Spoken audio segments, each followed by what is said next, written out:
comment vous avez vécu le séisme qui a ravagé toute la zone métropolitaine et quelques autres communes du Bon, ce 12 janvier, j'étais au pays, effectivement, et j'étais d'abord au rectorat. Et je m'étais déplacé pour préparer, pour finaliser l'entrevue que j'avais avec pour la faculté de droit qui fêtait son 150e anniversaire. Et une présentation que je devais faire. Je m'étais déplacé pour être plus seul. Alors à partir de ce moment-là, les secousses m'ont pris pendant que j'étais chez moi, devant mon ordinateur, en train de travailler. Et finalement, ce que j'ai eu comme impression, j'ai d'abord pensé effectivement à ma mère, parce que je sais que la maison n'était pas solide. Et après 2 ou 3 coups de fil, j'ai compris que la maison de ma mère s'était effondrée. Mon père et ma mère étaient sous les décombres.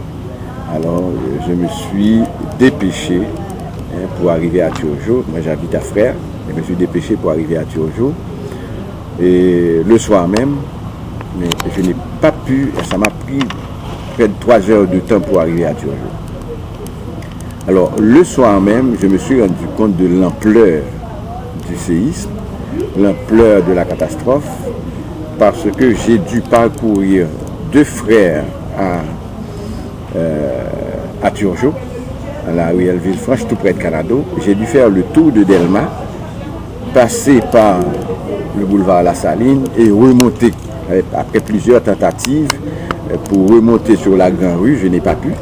Donc j'ai dû remonter la Grande Rue seulement à partir de la rue Oswald Durand, près du ministère de l'Éducation nationale ou du Théâtre national. C'est là que j'ai pu, en passant par derrière le cimetière de Port-au-Prince, et après beaucoup de périples, parce qu'il y avait vraiment, c'est là que je me suis rendu compte de l'ampleur des dégâts.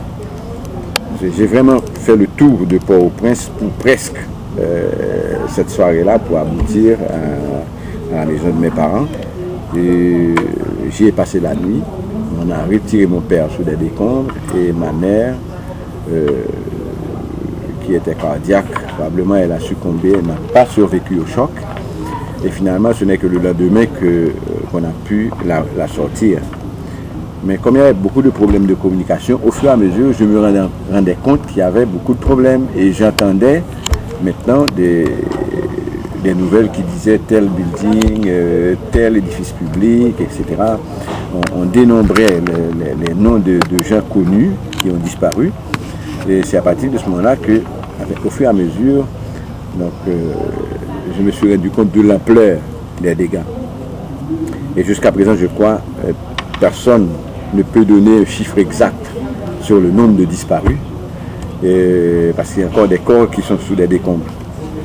Et nous autres, particulièrement au niveau de l'université, on est très frappés, comme tout le monde.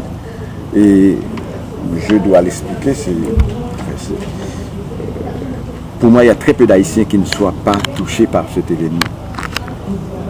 Ça veut dire que ça peut être un parent, une connaissance, un ami. La douleur, nous la connaissons tous, nous la vivons tous. Chacun a des degrés différents, à des niveaux différents. Parce que quand on a perdu un parent, c'est beaucoup plus profond. Mais cependant, ce qu'on est en train de vivre, ce qu'on a connu ce 12 février, a quelque peu, je ne peux pas dire noyer les douleurs personnelles, mais c'est comme si ça atténuait, parce que ce n'est pas une douleur personnelle, c'est pas une douleur, c'est une douleur générale.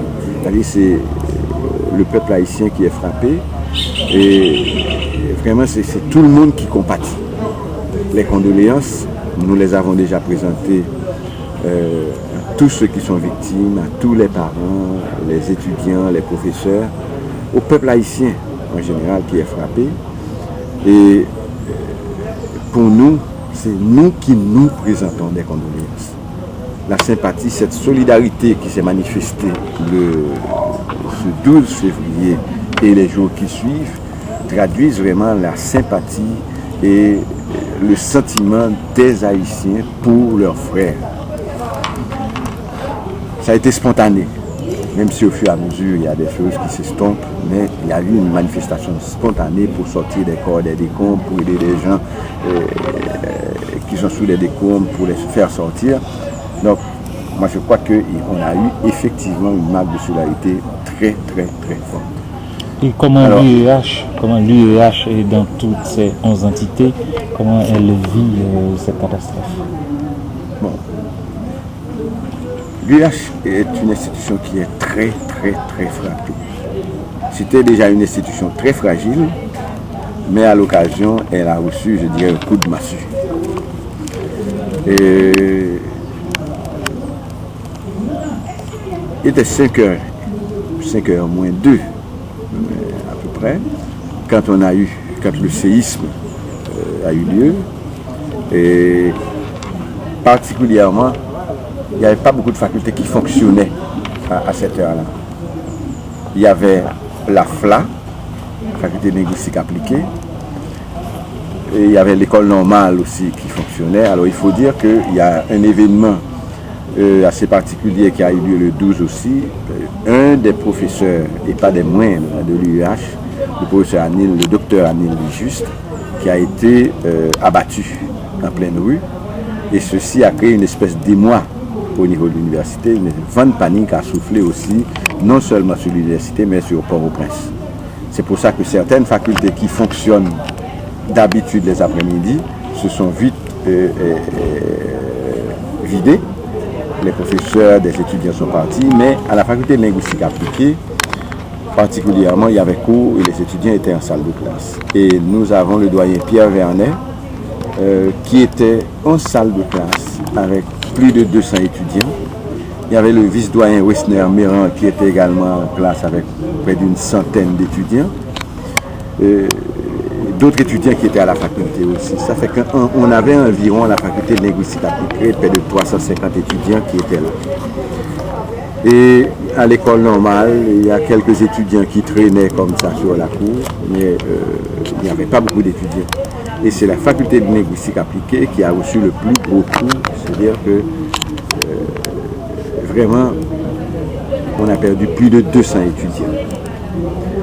Et certains parlent déjà de près de 300, mais on n'est pas certain du chiffre. Il y a un bilan qu'on est en train de réaliser pour le moment. Comme les archives sont sous les décombres, et c'était des étudiants en majorité qui venaient de rentrer, qui sont en première année, ça veut dire que première et deuxième année, ça veut dire que on n'a pas su encore, il y a des gens qui ne les connaissent pas encore suffisamment. Mais on a sorti des décombres, près de 200 cadavres. Et moi, j'ai personnellement participé, fait des démarches dès le deuxième jour, disons pas deuxième, disons dès le troisième jour, mercredi, le jeudi. Le mercredi, j'ai commencé les démarches, mais le jeudi, on a eu la première tentative pour enlever les corps des décombres. Et on a eu une tentative aussi le vendredi, mais c'est finalement le samedi qu'on a pu tirer, vraiment, commencer à tirer des corps sur les décombres. Actuellement, il y a une cinquantaine d'étudiants qui ont eu le temps de s'échapper au moment du séisme. Le lendemain, il y a une vingtaine à peu près qui sont sortis des décombres. Parmi lesquels il y en a 2 qui sont morts chez eux après être sortis des décombres. Ça fait qu'au total, à la faculté linguistique, quand on a tiré les corps, on avait vraiment 200 cadavres identifiés.